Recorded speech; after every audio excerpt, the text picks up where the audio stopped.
Hi, welcome to our Stay Home, Be Well webinar. My name is Blanca Garcia-Rinder, and I'm Vice President of Customer Success at Walker Tracker. Thank you for joining us as we address ways you can stay well and active at home. Today we'll explore three themes: mental well-being, social well-being, and physical well-being at home. We hope you'll feel empowered to start or continue to nurture yourself, your family, and your community with these tips and resources. A little bit about me. I've proudly led Walker Tracker's customer-facing teams over the past 7 years. I live in Portland, Oregon, and like many of you, have recently been working from home. I'm joined by my twin babies and dog, so the days are, let's say, exciting. Work from home culture has always been an integral part of Walker Tracker. We as the company grew up doing this and are ready to help you by sharing practices of gratitude, social wellness, nutrition at home, and more. I'm happy to be presenting today with our CEO, Taylor Welsh, who suggested this webinar for our community. Taylor, welcome to Stay Home, Be Well. Awesome. Thanks so much, Blanca. I'm really happy to be here and happy to see everybody coming in. I'm Taylor Welsh, and I'm the CEO of Walker Tracker. Walker Tracker is a platform that drives healthy behavior change and encourages well-being through activity and wellness challenges, social connection, and insightful data. I've been in the health and wellness industry for about 14 years, 10 of which have been at Walker Tracker. And without further ado, let's dive into our first theme, which is physical well-being. The first part of physical wellness we're going to talk about today is movement. During this time of social distancing, working from home, and staying at home, this has become more difficult for a lot of us. It's actually a great time to build more movement into your life. You have the opportunity right now to set habits that will last beyond this time. So let's take a look at how technology can support us. A lot of fitness and exercise applications are actually offering their platforms for free right now. So we will be sharing a follow-up list with all of these offerings and links to these applications so you can give them a try. And it's actually, like I mentioned, a great time to start. Start a yoga practice, start tracking your daily activities, start a fitness routine. And technology can help guide you through this. I suggest you adopt an open mindset going into this. You may not find the perfect app for you right off the bat. So download a few and try what works best for you. There is definitely no one size fits all for exercise. The single most important thing that I've learned during this time is that I need to keep a schedule. So I cannot stress this second part enough. It's easy to fall out of routine or lose structure in your day when you're working remotely and don't have clearly set boundaries. Make a point to carve out time dedicated to movement and stick to it like you would any other appointment or meeting on your calendar. Honor your time and your commitment to yourself as much as you honor a work meeting or commitment to someone you love. And if you don't have time for 30 minutes of consecutive exercise, you actually receive the same health benefits by breaking it into 3 10-minute sessions throughout the day. We can all manage that, I'm sure. Accountability. Accountability is going to be key to your success. So recruiting your friends, family, or community to help you keep your commitment to exercise is going to help you get through this. You could schedule a virtual workout session, maybe live stream one of those applications that's free right now. Schedule daily check-ins or start a challenge. And maybe that challenge is just taking 15 minutes dedicated to movement every day and then text your friends or a friend or family member when you complete it. We are much stronger together than we are alone, and we're much more likely to stick to something when we have others along for the ride.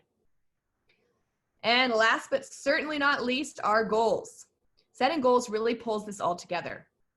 The motivation to keep your schedule and stay accountable is driven by these goals. Don't leave it up to chance that you will stumble upon those healthy habits. Write down your goals. Physically write them down somewhere, whether it's a piece of paper or it's on your phone. And then honor your commitment that you've made. The first week or so will probably be difficult. You're forming a new habit and you're creating new neural pathways in your brain. However, if you make your goal attainable, the success of sticking with it will drive your confidence and allow you to continue to make and achieve new goals. You can create a simple goal such as walking 5,000 steps a day, or you can mix it up and create a daily calendar. Here's just a sample of what that schedule may look like. Of course, you'll adjust the numbers and the movements based on your personal goals and what is accessible to you. But every single day of the week, I choose a different topic or a different theme of movement. And throughout the day, I work through these goals. So it may not mean that on Monday I'm doing 50 squats. I might do 5 sets of 10. But what it's doing is creating movement throughout my day and helping me achieve those goals. I'm going to go ahead and hand it back to Blanca to talk about nutrition. Great. Yeah, let's talk nutrition. Our favorite restaurants are closed or only doing takeout. We're not packing our usual lunch to bring to work. Or in my case, I'm not strolling down to the food cart, and it's time to get cooking at home, and here's why. Last week, Lindsay Patience from our partner at Moda Health shared a blog post with us that showed that for the average person, 70% of your immune system is housed in your gut. So what this means for us is that right now in this time where we're all definitely tuning into our immune systems, we are trying to get as many vitamins as possible from nutrient-rich foods. And so how do we do that, right? Some of us already are really tuned into these nutrient-rich foods. For others, it's totally new. Fruits and vegetables are a great place to start.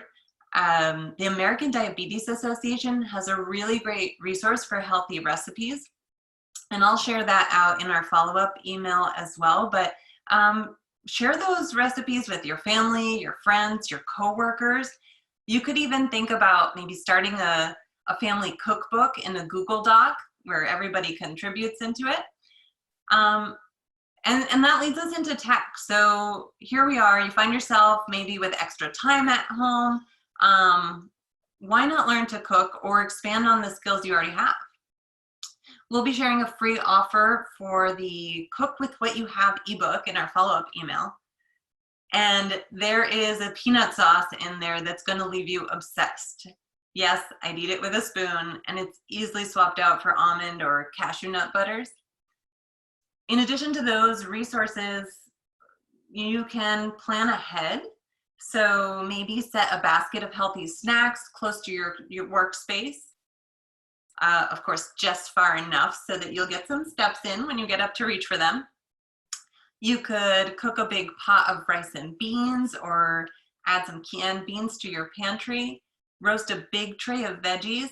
Anything that you can do to plan ahead so that it's easy to throw it together and you're able to maybe cook in bulk so that it's not necessarily becoming a big burden on you if you're new to cooking at home.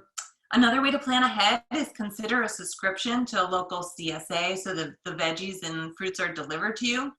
Right now, as we're all trying to avoid trips to the store or not able to go to the store, having these items delivered by essential workers is a great way to not only find new flavors that you may unexpectedly try, but also support local farmers. If you have any ideas on different, where you're finding recipes or different resources, please share them with us. We'd love to hear how folks are finding those heart health-centered recipes. A couple other fun ideas would be to set up what I like to call a snacktical course, like an obstacle course. Choose small snacks like a handful of grapes or nuts or a piece of cheese and apple, and place them throughout your living space. Of course, nicely contained. Set an alarm for several snack times throughout the day. You could put some up high, some down low. Not only are you going to get steps as you reach for your snacks and complete your snackable course, but you're also going to be able to get some good stretches in as you retrieve your prize. And finally, work towards healthy habits, but start slow with little shifts. Try putting hummus or avocado on a bagel instead of butter or cream cheese. Keep an apple, maybe even slice it ahead of time, nearby. Add a salad to your dinner and eat that first. Setting lofty goals is tempting, but please go easy on yourself. Taylor, I'd love to pass it over to you to give me some information about how to sleep better, because I did not do that last night. Yes, and I cannot think of a better time to hack your sleep routine. So as someone who's struggled with sleep her entire life and a self-proclaimed insomniac, I have developed a lot of tricks over the years. And thanks to a sleep psychologist and a lot of reading and research, I can share them with you. So first things first, reflect on your sleep schedule, and build one that actually works for you. So you have the opportunity right now to actually build a routine that supports healthy rest. Here are a few suggestions. Go to bed and wake up at generally the same time. This supports your body's natural internal clock. Light. Let's talk about light because it's so important. Turn off all blue light, which is light from your cell phone, your TV, or your computer, 1 hour, ideally 2 hours before you go to bed. On the flip side, getting exposure to bright light, ideally sunlight or bright lights inside, during the day increases your serotonin levels, which boosts your mood and can help you feel calm and focused throughout the day. And it also helps our body's circadian rhythm. And so your circadian rhythm is basically a 24-hour internal clock that is running in the background of your brain. It cycles between sleepiness and alertness at intervals, and you can hack your sleep and energy levels by working with it and not against it. Next, create a sleep environment. These are 3 of the most important and kind of widely adopted recommendations. First, make it dark. So turn off the lights, turn off the TV, the monitors, the clocks, and all those little lights on your appliances. So if you have a DVD player in your room, or you have a phone charger that actually has a light on it, turn those off or cover them up. Make it quiet. So if you live in the city like I do, or you anticipate noise in your home throughout the night, try a sound machine or a free application on your phone for white noise. The one I like is actually just called White Noise on iOS, and it is free. Finally, make it cool. The ideal temperature for sleeping is 65 degrees Fahrenheit or 18 degrees Celsius for optimal sleep. And last but not least, figure out what your sleeping ritual looks like and make sure that it supports you.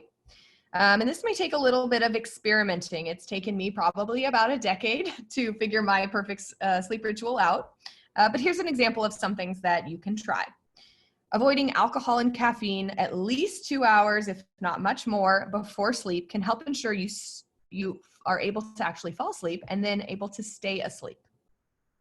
For some people, eating close to bed actually helps them fall asleep, but for others, it keeps them up. So if you're having trouble sleeping, try one or the other, which might be a change for you to encourage easily falling asleep. Front loading your day for hydration. So try to drink most of your liquids at least 2 hours before bed. I actually practice this by waking up in the morning and chugging a bunch of water because I want to avoid waking up frequently throughout the night to visit the restroom. Clear your head and do a brain dump. Writing your thoughts down, actually physically writing them on paper or something that's not a screen, like not your cell phone, is really helpful. Write down your thoughts, your stressors, and if you need to, your to-do list for the next day before you go to bed. So you're not lying in bed spinning and thinking about all these things that are ruminating in your brain. Take a little time to wind down. A lot of us just go directly from activity to bedtime, and that can cause a little bit of stress once you actually get into bed. So however this looks for you, which might be light stretching or yoga, reading, drawing, listening to music, or a bedtime story on one of those applications. It can be a great way to actually get yourself into sleep mode.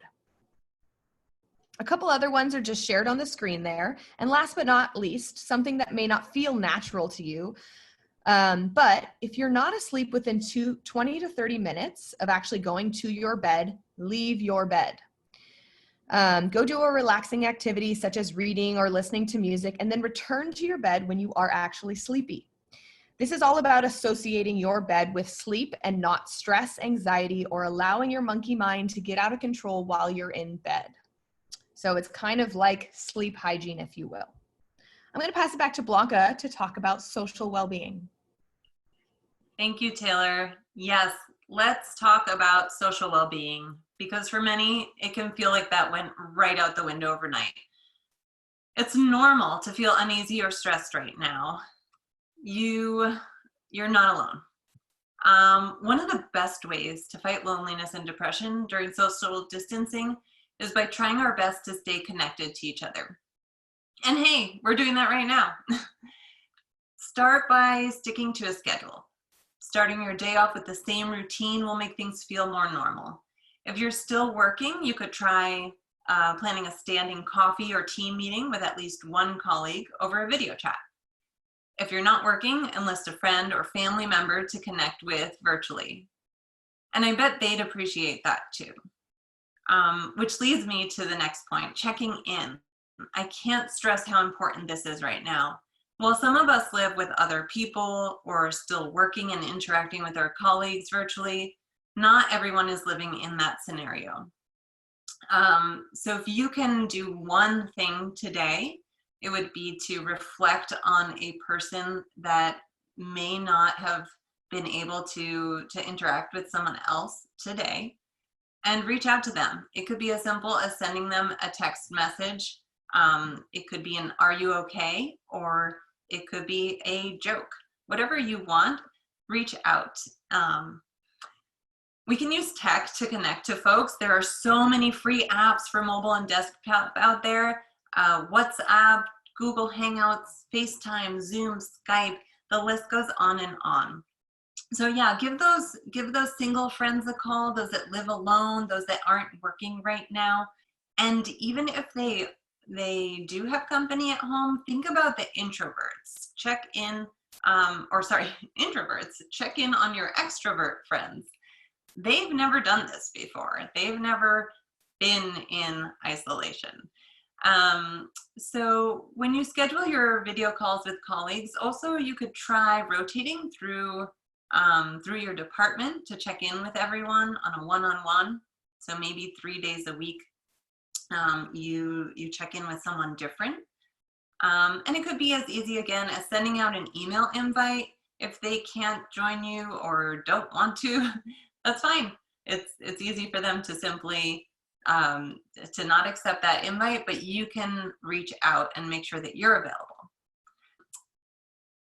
One of the other methods that we can stay connected to folks is not technical at all. So think about taking some time away from your screens and adding that into your new schedule.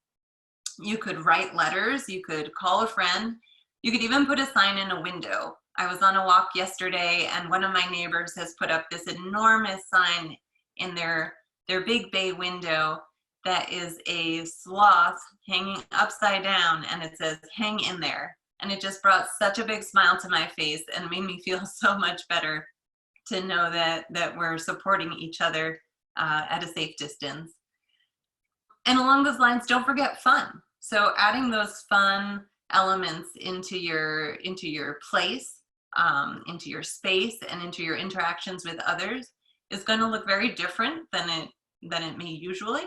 But we have the opportunity to get creative and think about how you can implement fun, laughter, and joy into your life and others. We'll have some ideas to share in our follow-up email, but pull out those puzzles or games. You can use virtual games on apps. You could try writing an essay or a journal. Always be learning. Try something new. We even have had the idea to do some virtual dinners, so you could share a recipe or a theme, or have friends join you. We've been doing a international night theme for many years now with my friend group, and the next country up is Ghana. So we'll all cook something from that country. And this time we'll have a virtual dinner where we'll share our recipes online and have a quick hello and talk about how delicious the food is we're eating. And finally, challenge a friend to a video contest. You could make a contest where whoever makes the funniest workout video gets bragging rights. Even share it with your larger friend network and let them be the judge panel. So get creative, share your ideas with us. We'd love to hear how you're staying connected. And I'd love to turn it back to Taylor to introduce us to mental well-being. Awesome. Quick pop-up question coming at you.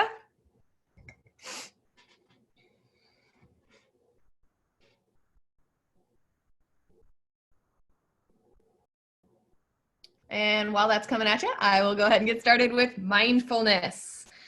So generally when people hear the word mindfulness, they think of meditation. And so first, let's demystify meditation.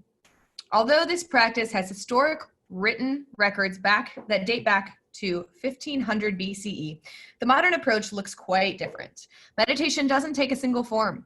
So it's important to find a way to meditate that works for you. It doesn't have to be sitting in a quiet room, oming, doing exactly what this picture on the right is presenting to you. It's a practice that is free. It requires no equipment and is available to anyone. As I mentioned, meditation looks very different for all of us. And it may be mindful movement, taking a walk. It may be breathing exercises. It might be listening to music or listening to a recorded meditation on Headspace or Calm apps, both of which have free trials and probably free access that you can gain right now. One of the simplest ways you can start to focus is on your breath. You can either do this in a passive way, so just listen and observe that you are breathing and ask questions. Am I breathing deeply or shallow? What does breathing feel like? Then you can take a more active approach by practicing how you breathe. A great way to do this is called square breathing. So basically, you're going to match the pace of your inhales, the hold, your exhale, and the hold at the end of the breath. So we're going to give it a go with a 3-count breath. So basically, before we do this together, you're going to breathe in for the count of 3. You're going to hold your breath in at the top with your lungs full for 3. You're going to exhale for the count of 3. And then you're going to hold at the bottom with empty lungs for the count of 3. So I'll guide us really quick. And you can do this with any pace you want. It can be 2. It can be 5. But let's give it a go. So inhale for the count of 3, 2, 1. Hold it at the top with your lungs full for 3, 2, 1. And take a big exhale. 3, 2, 1. Hold it with empty lungs. 3, 2, 1. And you can relax. If you want to keep going, definitely keep going. And then formulate that so that it makes sense for your breath and your pace. The purpose of this practice is to focus your attention inwards. Slows your mind, slows your heart rate, and brings you a sense of calm. Try to do it when you have a little bit of space from others, noises, and in a calming environment as well. So I'm going to pass it back to Blanca to tackle gratitude, one of my favorite topics right now. Oh, wow. That breathing exercise, every time I hear it, it's just so helpful. Square breathing. We'll send info about that after too. Practicing gratitude can benefit your physical, your mental, and your emotional well-being. And please note that I say practicing, because like all of our suggestions to you today, we know that these actions are fluid and they'll take a different form and timeline for each of us to develop. So take a moment each day to acknowledge what you have. Practicing gratitude can mean spending a few minutes when you first wake up, before you emerge for your hopefully cozy bed, and reflecting on what you're thankful for. If you're comfortable with this, name 1 or 2 of your recipients out loud. For example, although I'm not laying in my cozy bed right now, I'm grateful that so far my babies haven't started crying during this webinar and my dog hasn't barked at the mail carrier. Boom, 2 at once. Humor aside, it's challenging times like these that make it easier to be grateful when basic needs are met. So let's tune into those. In the evenings, you could try journaling that gratitude list. And by now you can imagine that when I suggest a journal, I mean jot it down anywhere. You could use tech, so you could use your talk to text or voice memo on your phone. For me, it feels like there's an extra element of healing to write it out on paper. So you could use a special notebook that you keep by your bedside table, or you could use the back of a piece of mail. Anything goes. If gratitude lists are new to you, like they were to me a few months ago, here are a few prompts to jumpstart your thoughts. And I'd love for you to share in the comments ones that work well for you, that you for those of you that have been practicing gratitude and gratitude lists for a while, share what different triggers you use. It could be what made you laugh or smile today. What was the most beautiful thing you saw someone do today? What relationships am I thankful for and why? What abilities do I have that I'm grateful for? So let's start right now. Pause and reflect on one single thing you're grateful for. Feel free to share it in our comments. Let's inspire each other. And while you take a moment to do that, Taylor, what are you grateful for? Ooh, I love this. Thank you. I have not done a gratefulness practice this morning, so this is a perfect time because what I did was jump out of bed and get started with this webinar. So I really appreciate that moment. And I couldn't be more grateful for the team at Walker Tracker right now. So those of you that are listening, thank you so much for everything you do every single day. During this time of isolation and, quite a lot of uncertainty, they are motivating me every single day to be active and take care of my well-being and my wellness. We have a few internal team challenges going on right now that couldn't be more relevant and needed for me. They hold me accountable and they force me to make time for myself every day. One of our developers set up a Slack channel just for exercise reminders that ping me throughout the day to stand up, move around my space, or do something active. Otherwise, I tend to sit for quite a lot of time throughout the day, as you can imagine. All right, we are going to tackle our final topic here on mental well-being, which is resiliency. Resiliency is a skill and one that takes practice and development. And one of the easiest ways to become more resilient is to just ask questions. So instead of jumping to conclusions or letting your mind take you down a path of anxiety or fear, which it kind of naturally does, take a moment during a challenging situation, slow down, catch yourself in that moment, and then ask yourself why you feel this way and what opportunity is presenting itself in this difficult situation or challenge to present for you to grow. This allows you space to change your own narrative and change the way you're looking at your scenario or your situation. Taking care of your mental well-being leads you to resiliency, as you can imagine. Thanks to a business advisor and coach, I am usually able to recognize when I'm approaching a situation from a place of fear, which he likes to remind me is called false evidence about reality. So if you're experiencing fear, take a note and take a little moment to think about the fact that you are living in the future when you're presenting fear. You're projecting a scenario about an unknown outcome. So practice catching yourself when you feel anxious. Ask yourself if you're looking at a situation from that place of fear and scarcity, and if you can bring yourself back to the present moment to find solutions and feel abundance or gratitude for something, even if it's not related to that scenario or that situation. There's truly no greater time right now than to practice self-compassion and forgiveness. I've been doing a lot of this lately. I like to set lofty goals and then fall short of them. So I am working on setting attainable goals right now and giving myself some space as we are all leading through this time of unknown and uncertainty. If you're feeling overwhelmed, which a lot of us are, a surefire way to pull you out of it, even for a moment, is to catch your breath and reassess is humor.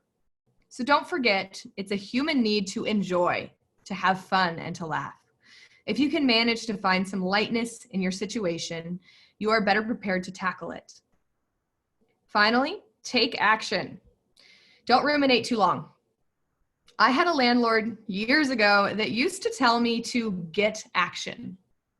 What she meant by this is get out of your head and do something about it. Now, that doesn't mean finding a solution right away. It means do something to get out of a frozen mindset. Some ideas for action are learn something. This builds skills, it builds confidence, and it can take you out of your present situation. So if you're feeling a lot of stress at work, maybe make 15 minutes to go download a language app like Duolingo, which is free, and start learning a language. It doesn't have to be something difficult like that. It can be art. It can be learning how to build a schedule. It can be learning about well-being.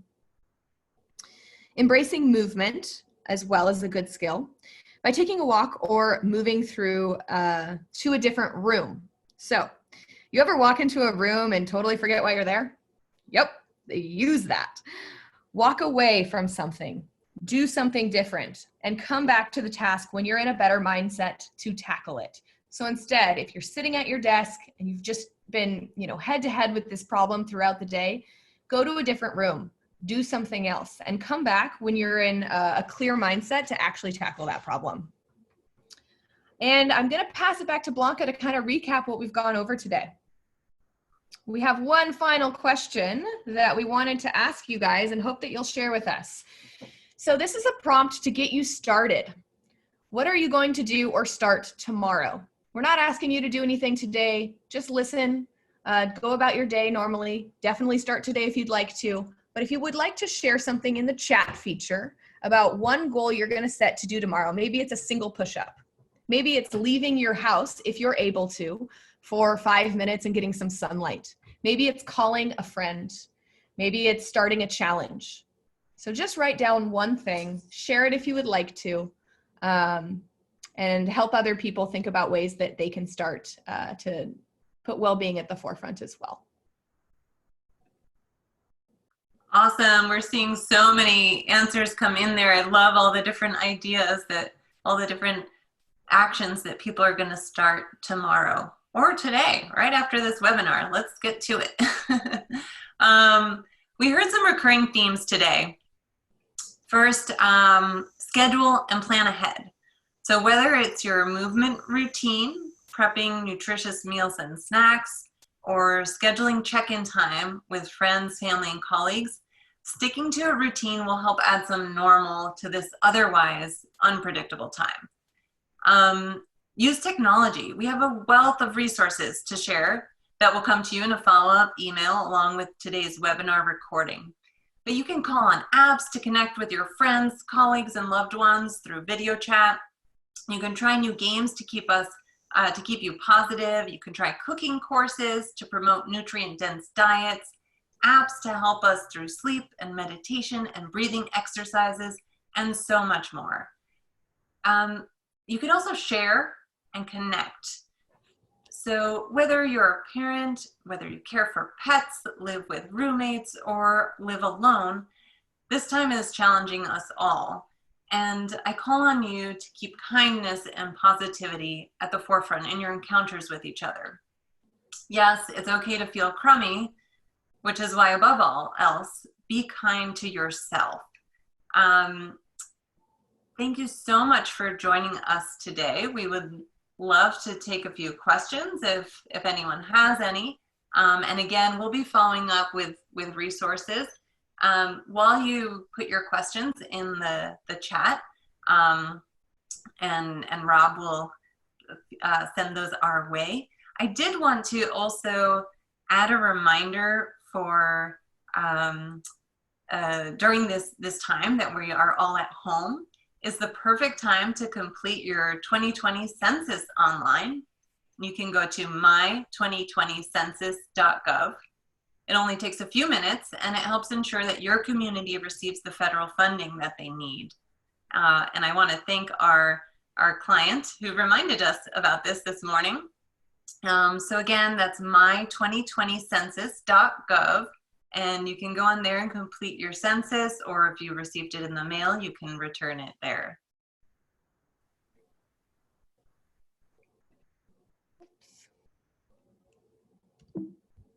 Sorry, guys. All right. Awesome. So, Rob, if you would like to select a couple of questions to prompt Blanca and I, we would be happy to take those for the next couple of minutes while folks are logging off.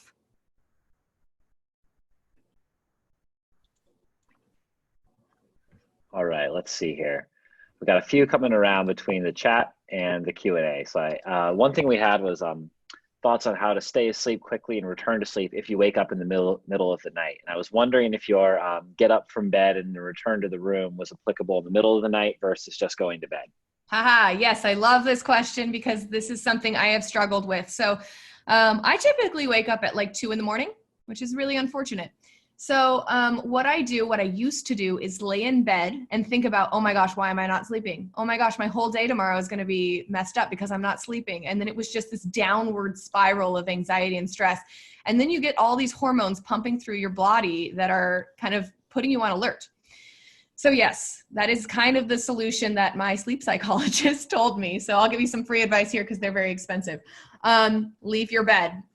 And leave the room, actually, if you can. If you have a comfortable chair or couch to go to in another space, reading is actually kind of the optimal one. And reading something that isn't a business book, because I tried that, it's not a good idea, I tell you now, or even a self-help book. So read something like a novel. Read a story, something simple that your brain doesn't have to do too much work, where it's navigating you through, a story or something like that.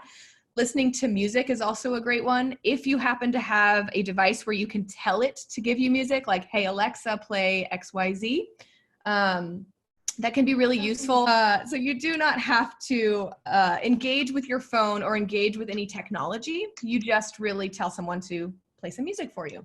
So I think those two are really great. The other one is if you practice yoga, yin yoga, or even some gentle stretching, generally on the ground. So laying down, some spinal twists, that sort of thing can be really calming for your body. And the final one I'll mention is breathing.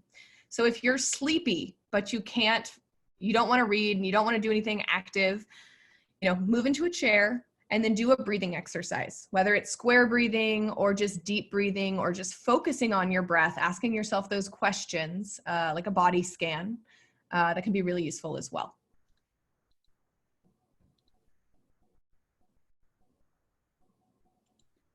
All right, we've got a few folks discussing meditation and breathing techniques in the chat section. Our Q&A is 100% answered. If anybody else has any questions for the panelists, feel free to add them either in the chat or Q&A. Those windows are available at the bottom of your screen. If you mouse over the video, all of your different options will come up at the bottom. Awesome. Well, we are going to follow up with some information for you from this deck. We will give you the deck as well as a nice reminder to the things that we talked about today. We'll also be sending out a list of all the free applications that we mentioned today. A ton of free streaming for exercise and meditation is available for the next couple of months. There's a ton of platforms out there to give you courses in mental health and meditation and sleep success. So take advantage of technology right now, because it really couldn't be a better way to focus on your well-being and find ways to assist you for free. Thank you all so much for your time today. We appreciate you being here. We're grateful for you, and enjoy the rest of your day. And I cannot wait to see you guys starting something tomorrow or today if you'd like to. Thanks again.